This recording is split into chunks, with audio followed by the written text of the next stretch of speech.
Regulation. Have you ever been in a situation, an environment, or perhaps a conversation where you noticed that you had a strong reaction to what was happening?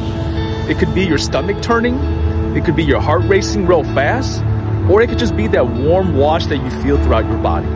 If so, what's happening is something is being triggered.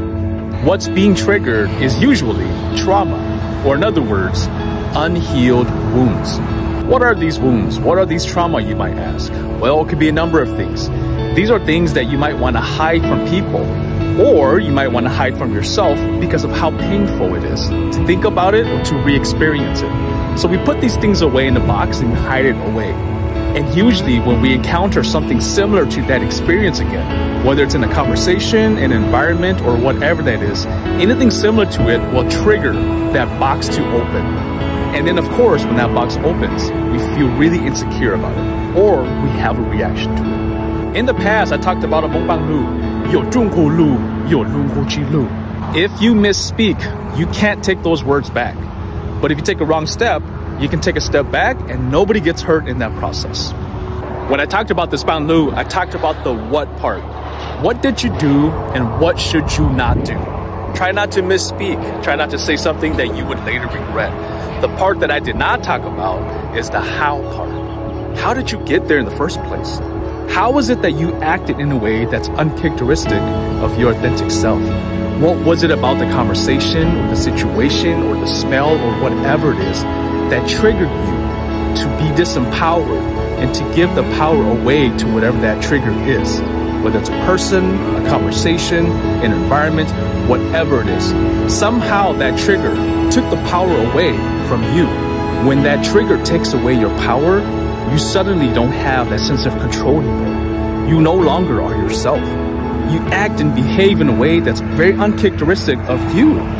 That's the power of what trauma and what these triggers can do, is it takes away the power from you. So now you might be wondering, how do I reclaim that power? Well, at the beginning of this video, we talked about emotional regulation. That truly is what it is, learning how to regulate your emotions. And then now we're back to the how again. How do I regulate my emotions to reclaim that power back? The first step is recognizing that reaction that you had. Whether it's your stomach turning, your heart racing, increased breathing, shallow breathing, whatever that is, that warm wash that I talked about, recognize and become more aware of that reaction. That is step number one. Step number two, take some time to sit with it and reflect on what's being triggered for you. Usually, it's a wound that hasn't healed. Maybe it's from a toxic breakup that you never healed from. It could be from grief and loss. It could be what your third grade teacher said to you. Or maybe it's more internal, your own sense of feeling inadequate in some ways. Once you identify it, number two is be honest with yourself. Allow yourself to be honest with what's triggering you. That is the only way for you to identify that unhealed wound. We know that if you get a cut on your arm or anywhere in your body, if you don't treat it and you allow it to just sit, it'll continue to get worse. Over time, it'll get infected or pus up, get all nasty, and then it doesn't heal properly. But if you give it the proper attention and care that it needs, and you cover it up, patch it up, it will heal over time. And then here's step number three. Start the healing journey to reclaim back the power that you deserve.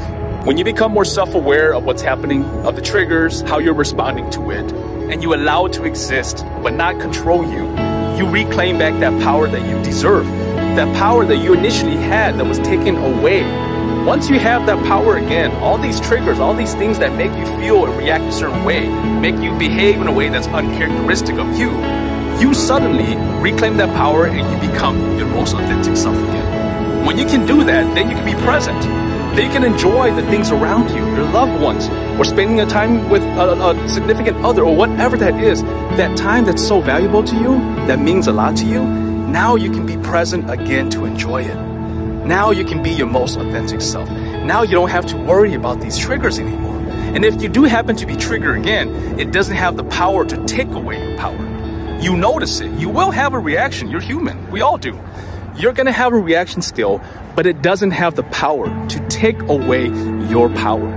No longer will you be disempowered. You will continue to empower yourself, and that's how you become your most authentic self. Emotional regulation is not something that's taught to everybody. nor is it easy to learn and practice. But the day that you're able to regulate your own emotions is the day that the noise no longer affects you. The taunting, all the toxicity, these things, they don't affect you anymore because they don't have the power. You have the power. The environment in which you go to that triggers you no longer has the power to make you feel disempowered. You hold on to that power now. You get to make the decisions of what works for you and what brings value to your life. I follow this guy, and I'll end with this. His name is Vin. He shares something about the power to not accept someone's gift. When people are toxic and negative towards you, it's like them giving you a gift, saying, here, the gift of negativity, here, please take it. Vin talked about the power of rejecting that. You are not obligated to take that gift of negativity. You're not. And so when someone hands you a negative comment and say, here, take this negative comment, here's my gift to you. You suck, whatever that is. You are not obligated to take that gift. Because when they give you a gift, they would say, would you receive this gift? I give you this gift, please take my gift. You don't have to accept it and feel obligated to. You have the power to say, no, thank you. When you reclaim your power back, the trauma response, all these different responses, you don't have to claim it. You don't have to take it. You have the power to say, no, thank you. I hope that helps. My name is Calvin. Thankfully Young. As always, take care, be well, much